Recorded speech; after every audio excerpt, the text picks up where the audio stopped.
In accordance with usual custom, you are entitled to all the rights and privileges which pertain to this degree, here and elsewhere. In token whereof, we award you this diploma and invest you with the hood of a Doctor of Science as a visible symbol of our high regard for all that you've accomplished. Congratulations.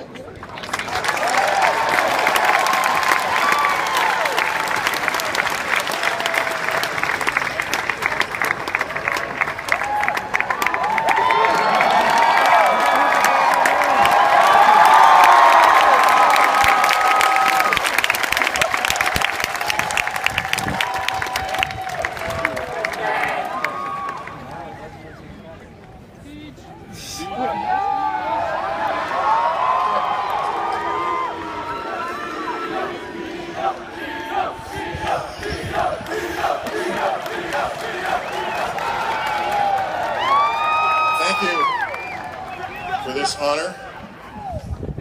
When I first arrived in the robing room, I had to figure out, well, who was the president and the chancellor, and they were the one wearing the most bling, right? They've got in the hood that's called bling, just so you know, all right? Just so you know. There. I wanted to, when I was invited to give the commencement speech, they said I would have 8 minutes, and I said, the universe needs a little more than 8 minutes. And need at least 9 minutes, if I can, please. Maybe 10. I don't know. I thought I would spend this time, brief as it is, together, to share with you things that you should know going forward in life. Things you should know. Maybe you already know it. Maybe, but I don't think everybody knows all of this. Things you should know. Okay. Couple of things. Your grades, whatever is your GPA, rapidly becomes irrelevant in your life.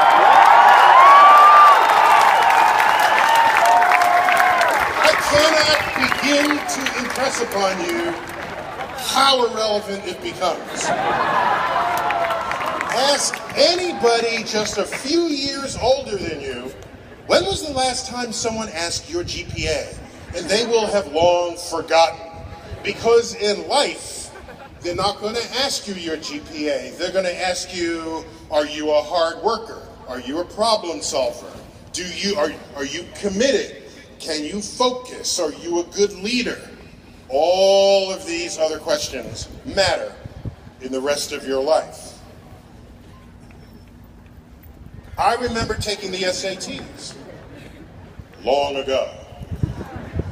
I remember when I got the scores back, and my verbal score was okay, but it wasn't one of those scores where a teacher would say, hey, he'll go far. Hey, watch that student. Hey! No, that is not what happened. So a few years go by, I get my master's, my PhD, I write a column for a magazine. 5 books later, I get mail used to come in paper envelopes, okay? I got a letter from the Educational Testing Service in New Jersey. They are the purveyors of the SATs. Just to show you what kind of grip these institutions have on us, I get the letter and say, oh, was there an error in my SAT scores? What? I'm a full-grown adult reacting this way to this letter. And I opened it up and they said, Dear Dr. Tyson, we were reading one of your essays on the universe, and we were impressed with it so much we want to use it for the next round of SATs for the reading comprehension part for the students. And so I said, what the fuck just happened here? Something is wrong.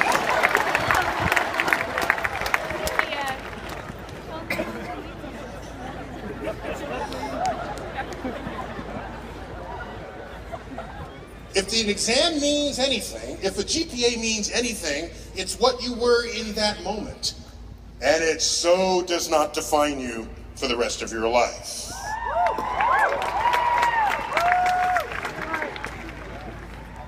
Another thing,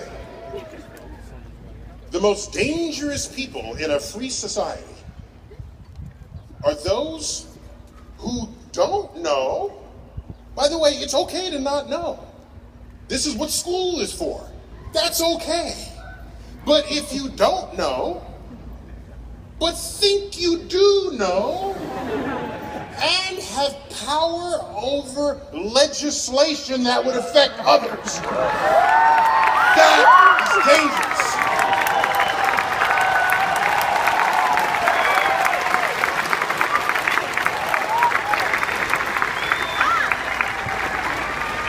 Those are the signs of the end of an informed democracy.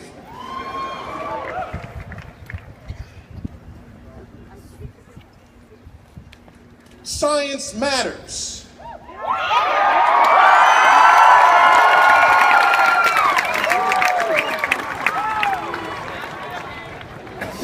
Other subjects matter too. I'm just saying, science matters in the following way. Think about this. Cavemen and women, they had clean air, fresh water. Their food was free range. Yet their life expectancy was 35. Something else matters that improves your life expectancy than just the search for clean air and clean water. There's more going on in our lives, brought to you by innovations in science and technology that improves your health, your wealth, your well-being. Just consider that before you start saying, I don't like science, I don't want science. Well, move the hell back into the cave and we'll go to your funeral before you turn 36.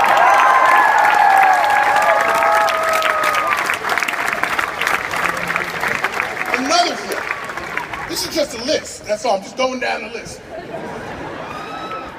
It has become a pastime to blame politicians for the ills of the world. And I understand the urge to do that. I get that. However,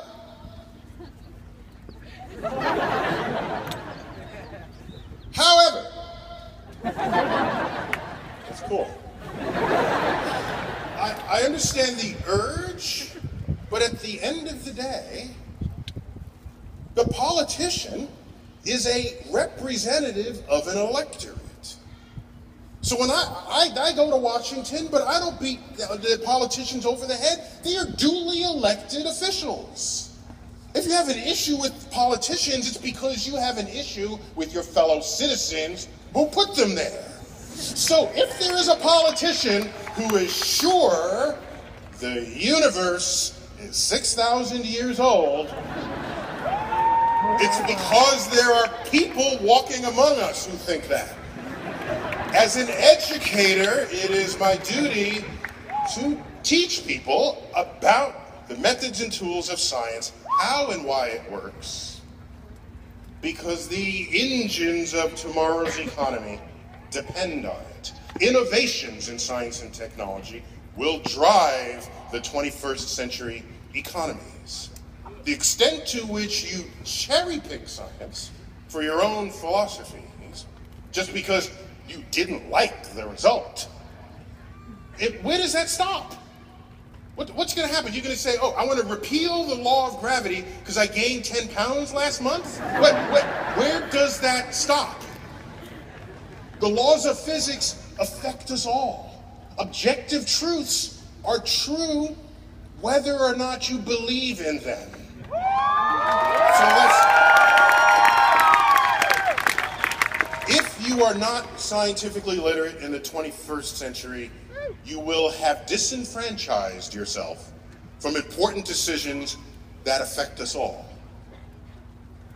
Unless you're okay with that, you should be thinking about how to learn. It doesn't mean you have to be a scientist. No, you don't have to be one, but just understand what it is and why.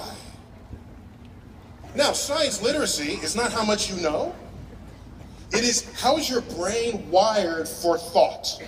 That's what it is. If someone comes up to you and says, I have these crystals, and if you rub them together and you dance under them, it'll cure your ailments. Okay, so now, it's easy to be smug and say, this person is a freaking idiot. Let me just leave that alone. Okay, fine. One might also say, wow, that's great. Let me get them. How much are they? I'll buy all of them. Do you realize each of those states of mind are equally as lazy? It actually takes effort to inquire about the truth of something. Effort. So you ask, where are these crystals from? What are they made of? What is their chemical composition? What are the properties you are invoking that claims to create the health? What are the experiments? Can you cite them? That is science literacy. Neither the blunt acceptance nor the blunt rejection of a claim of someone who is making statements in the name of science. That's a point. Another point, I think, this is a personal thing, I think on some level role models are overrated. Ooh. Well, let me tell you why. I will tell you why. Growing up in the Bronx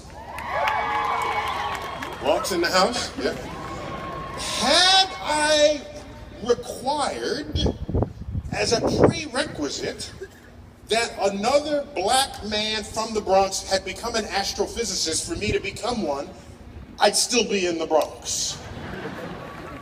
If you require a role model who looks just like you to be something you want to be and you can't find one, is that a reason to not be what you want to be? No.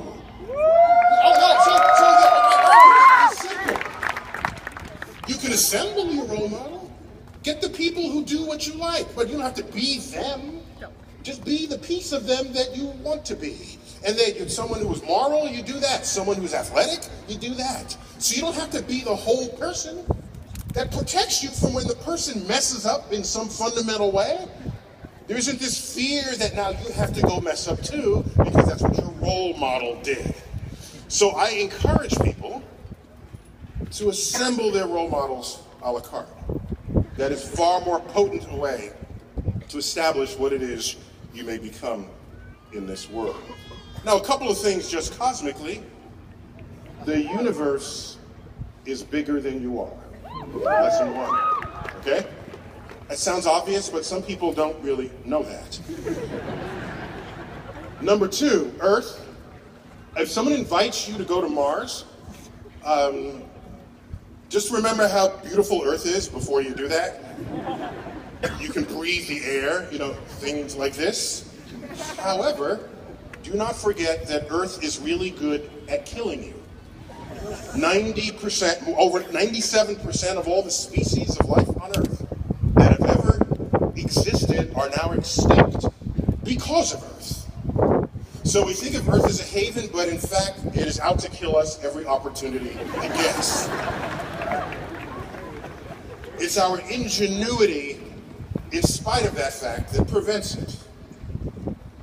And the sun is a limitless source of energy. Oil under the ground, not so much.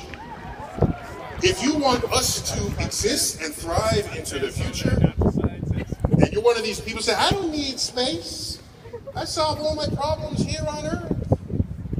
Meanwhile, there's unlimited energy, unlimited resources, and that's what you're saying to yourself? Move back to the cave, because in fact, that's where you will land when this is over. And I want to leave you with two more points. I grew up during the Cold War, as did many on this dais. We used to say we are the leaders of the free world here in America. And Russia, they're not free. they have to show their IDs everywhere they go. That country spies on their own citizens.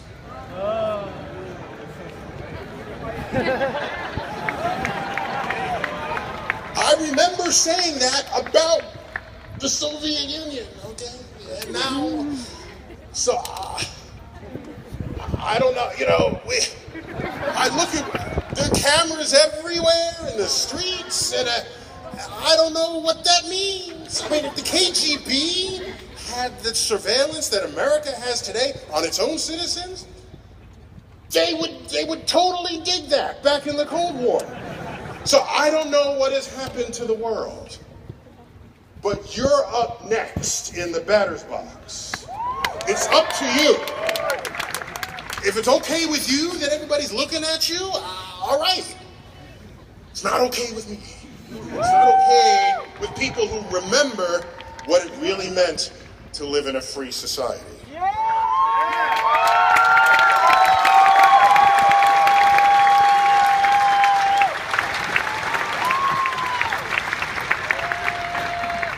And my final point,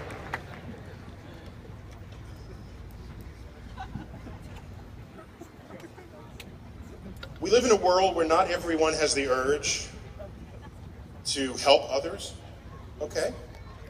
You want to do it all yourself, for yourself, and sort of require that other people help themselves. And I'm reminded of a saying that went around for a while. They say, we need people to lift themselves up by their bootstraps. And then I think about that, and that works, you know, sometimes, but we are reminded that, in fact, I'm going to tweet this. Yeah,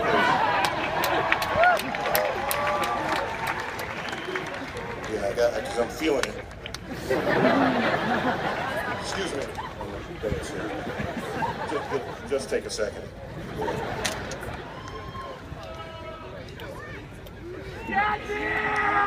It is okay to encourage others to pull themselves up by the bootstraps.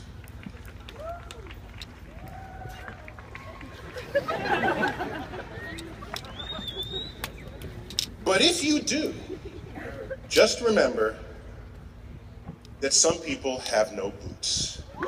Thank you.